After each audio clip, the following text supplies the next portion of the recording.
আপনি তো আসিয়ার বোন, আপনি তো যেদিন ধর্ষণ হয়েছে আপনি তো এখানে ছিলেন না?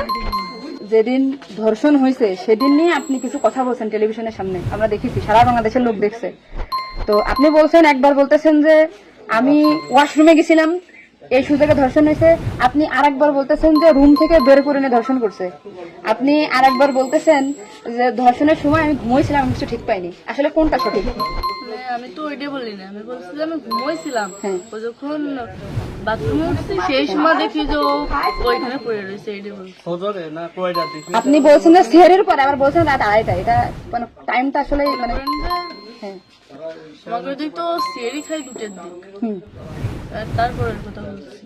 আচ্ছা, আপনি একটু মানে প্রথম থেকে মানে রাত থেকে কি ঘটনা ঘটছে একটু আমাদেরকে বলেন তো। সর্বপ্রথম রাত থেকে সব ঠিক ছিল, ঘুমাই গেছিলাম 8টার দিকে ঘুমাইছি। হ্যাঁ, আমি আমার জামাই আর আমার বোন, আর আমার বোন হচ্ছে আমার পাশে ঘুমাইছিল। তা আমি জানতাম না যে ওর সাথে ওরম হবে না।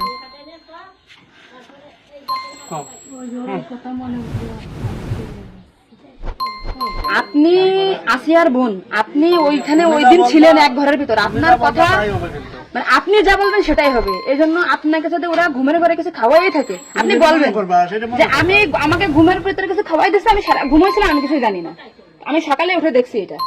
কিন্তু আপনি যদি বলেন যে রাত 2:30টার সময় হয়েছে, আমি তাহলে তো হবে না।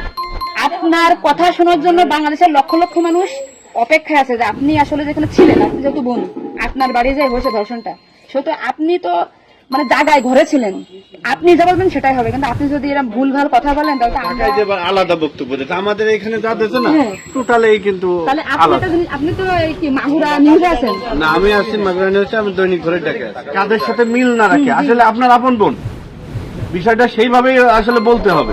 আর এখানে যে আপনি আপনার স্বামীরে বাঁচাই দিলেন বা আপনার শ্বশুরে বাঁচাই দিলেন এরকম না, কিন্তু এতটা সহজ হবে না। কিন্তু বরঞ্চ আপনার এই আপনি যদি এই তাল্টে পাল্টে কথা বলেন, বিবাদ কিন্তু আপনার নিকটেই, বিবাদ কিন্তু আপনার। আপনি এদের ঘুরে বেড়াচ্ছেন, এটা ঘুরে বেড়াইতে পারবেন না, আপনিও কিন্তু ওদের সাথেই যুক্ত হইতে হবে আপনার। তার মানে উনি একবার বলতেছে কি জানেন, আমি টয়লেটে গেছিলাম তখন ধর্ষণ হয়েছে, একবার বলতেছে আমি আমার রুম আমরা থেকে বের হয়ে বিভ্রান্তিতে আসছি, বারে বারে আপনাদের কাছে আসতেছি শুধু এই একটা কারণে। কিন্তু মানে আপনাকে যদি কিছু খাওয়াই থাকে আপনি বলেন যে আমারে খাওয়াইছে, আমি কিছুই জানি না, সকালে উঠে দেখেছি আমি এই অবস্থা। কিন্তু আপনি যদি টাইম উল্টো পাল্টা বলেন তখন তো মনে করেন আমাদের বাংলাদেশের লোকেরা, আপনি সকালে আপনার ঘুম ভাঙছিল কয়টায়, মানে যখন আপনি দেখছেন আপনার বোন তখন কোথায় ছিল?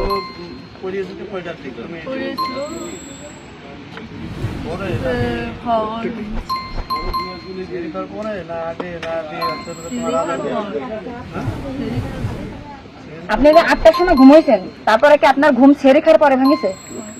তার ভিতরে আপনি কিছুই জানেন না।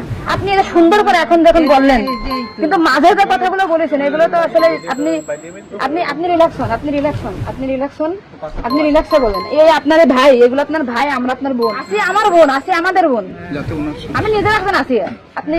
আপনি যদি এই কথা উল্টো পাল্টা বলেন, আমরা বাংলাদেশের লোক তো ডিপ্রেশনে চলে যাচ্ছে আপনার কথাই। রাত্রে আপনার ঘুমের ওষুধ খাওয়াই দিছে, এই খাওয়াইছে আপনার কে মনে হয়, কে খাওয়াইছে আপনার ঘুমের ওষুধ? আপনার শ্বশুর না আপনার স্বামী না আপনার শাশুড়ি? খাওয়ার সময় তো আমি আর আমার শাশুড়ি ছিলাম। আচ্ছা, তা আপনার কি মনে হয়, আপনার যেহেতু আপনি ওই বাড়িতে আপনার সংসার করছেন, আপনার মনে হয় কে খাওয়াইছে আপনাকে, মানে আপনার শাশুড়ি না আপনার শ্বশুর হতে পারে? আমার শ্বশুর তো খাওয়ার সময় থাকে না, আমার শাশুড়ি তো থাকে। তাহলে আপনার কি মনে হচ্ছে আপনার এই ঘুমের ওষুধ আপনার শাশুড়ি খাওয়াইছে? কিন্তু আপনার শাশুড়ি যদি খাওয়াই থাকে তাহলে ধর্ষণটা আপনার শ্বশুর কিভাবে করলো? মানে ওনারা তো সবই জানে। তা আপনি কি এটা কখনো কি মেডিটেশন আগে বলছেন যে তাই তো আপনার শাশুড়ির 3 দিন বাইরে থাকার কথা না, সবার আগে তো উনি অ্যারেস্ট হওয়ার কথা? আপনি কি এটা আমাদেরকে জানাইছেন, সোশ্যাল মিডিয়াতে জানাইছেন শোনা? এই যে আজকে আমরা হয়তো জানতে পারলাম যে আপনার ঘুমের বড়ি যে খাওয়াইছে বা ওষুধ খাওয়াইছে এটা আপনার শাশুড়ি খাওয়াইছে, তাই তো এদের পরিকল্পিত না, মানে পরিকল্পিত ছিল ওদের আগে থেকে। আপনার কি মনে হয়? মানে ওই যে আমার সাথে আর কথা ছিল, কিন্তু আমার সাথে পাইনি বলে আমার মানে আপনার শ্বশুরের বা আপনার শাশুড়ির আপনার সাথে কোনো কিছু রাগারাগি বা কোনো কিছু আছে নাকি, বা কোনো টাকা পয়সা চাইছিল দেননি, এরকম একটা ক্ষোভ বা রাগ এরকম কিছু আছে নাকি যে আপনার সাথে আমাদের কাজ করতে? আসিয়া আপনাকে কি বলছিল যখন আপনি তখন আসিয়া আপনাকে কি বলেছিল? গাড়িতে অনেক আর ভাইয়া আছে দরজা খুলে দিচ্ছে। তা আমি বলছি আমি তো ঘরের ভিতর ছিলাম, তাহলে আমি কিছু টের পেলাম না। বলছে কি আমার হচ্ছে ঘরের বাইরে গেছে। এরপর থেকে তো আসিয়ার জ্ঞান না মানে ওইটুকু সময় ও অস্থির হয়ে যাচ্ছিল আর আপু আসছে বাইরে, আপুর বাসা মনে হয় বাইরে। আমার বাসা যশোরে, আমি যশোর থেকে আমি শুধু ওনার একটা ভিডিও দেখে আসছি যে উনি উল্টো পাল্টা কথা বলতেছে, এই সঠিকটা জানার জন্য। সঠিক কথাটা বলেন বলেন। আমরা ঘুমাইছিলাম, 8টার পর পরে আমি ঘুমাই গেছিলাম আর বন্ধু আমার সাথে ঘুমাই গেছিল। তারপর এর মধ্যে কিছু ঠিক পাইনি, কিন্তু দৈনিকে সেরি খাওয়ার জন্য সবাই ডাক দেয়, কিন্তু সেদিন সেরি খাওয়ার জন্য কেউ ডাক দিচ্ছিল না। একদম সেরির পর উঠছি সকাল অব্দি সেই সময় উঠে দেখি ও মেঝেতে পড়ে রয়েছে, দরজা খোলা ছিল। তা আমি ওটা বাথরুম থেকে দরজাটাকে ওটা উঠেছি, উঠে বিছানাটা রাখছি। জ্ঞান হারিয়েছিল না ঘুমাই পড়ছিল জানি না, কিন্তু নাড়াচাড়া লাগার কারণে উঠে গেছিল। উঠে করছে আপা আমার অনেক কষ্ট হচ্ছে আর জ্বালা ঘোরা করতেছে। আমি বলছি ফ্লোর করে পড়ে রয়েছে এর জন্য ওর ওরম হয়েছে। তারপরে ও ঘুমাইছিল না কি জানি না, আমি বলছি চুপ করে ঘুমাই পর। তারপরে আমি ঘুমাই গেছিলাম, সকালে ভোরে 6টার দিকে ও বলছে কাঁদতেছিল আর বেগে বেগে নিঃশ্বাস নিচ্ছিল। ও তারপরে আমি করছি কি কি হয়েছে তোর, ওরকম কাঁদতেছিল রাত্রেও, আবার হলো ওরকম করতেছি সাক্ষর করে আদর আসছে।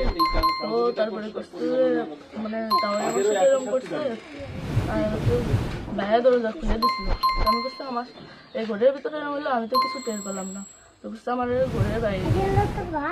আপনাকে একটা ছোট প্রশ্ন করি, কিন্তু আপনি এর আগে তো টেলিভিশন থেকে আপনার ইন্টারভিউ নিয়েছে, আপনি বলছেন যে রাত 8টার দিক হয়েছে আনুমানিক, তারপরে এই হয়েছে, আপনি মানে এই মাঝের এই কথাগুলো তো আপনি জানেন না। সুন্দর, এখন আপনার কথা ভালো লাগছে, আপনাকে থ্যাংক ইউ। এই যে মাঝের যে কথাগুলো এগুলো আপনি কেন মানে ভয়ে বলছেন নাকি ওদের বাঁচানোর জন্য বলছেন? আমার তো ভয় দেখানো হয়েছিল মানে কথাগুলো যে বলছেন এটা কি আপনাকে শেখাই দিয়েছেন নাকি আপনি নিজে থেকে বলছেন? না, কেউ শিখায়নি। তাহলে আপনি নিজের থেকে মাঝের যে কথাগুলো আপনি স্কিপ বলছেন, এটা তো আপনার বলা তো অন্যায় হয়েছে। তাহলে আপনি নেক্সট টাইম মানে আমরা খুব মানে আমি আপনার ভিডিও 100 বার দেখেছি, 70টা জানা জানি আজকে দেখেন আমি 10 থেকে আইছি, আপনাদের ওই বাড়ি গেছিলাম আমি, ঠিক আছে? মনে করেন ভয়তে সবকিছু উল্টো পাল্টে গেছে। এক কথায় মানুষ সবসময় বারবার জিজ্ঞাসা করে মাথার ভিতরে উল্টো পাল্টা হয়ে গেছে। আচ্ছা ঠিক আছে আপু, শোনা আপনি নেক্সট টাইম থেকে আপনি এই সঠিকটা মানে এই যে ঘুমাইছিলেন সকালে এটা হয়েছে আপনি এটা বলবেন, কিন্তু মাঝের কথাগুলো আপনার এক্সট্রা বলার দরকার নেই, বললে আমরা বিভ্রান্তি হয়ে যাই, ঠিক আছে? যাক এখন বুঝলেন তো কাহিনী।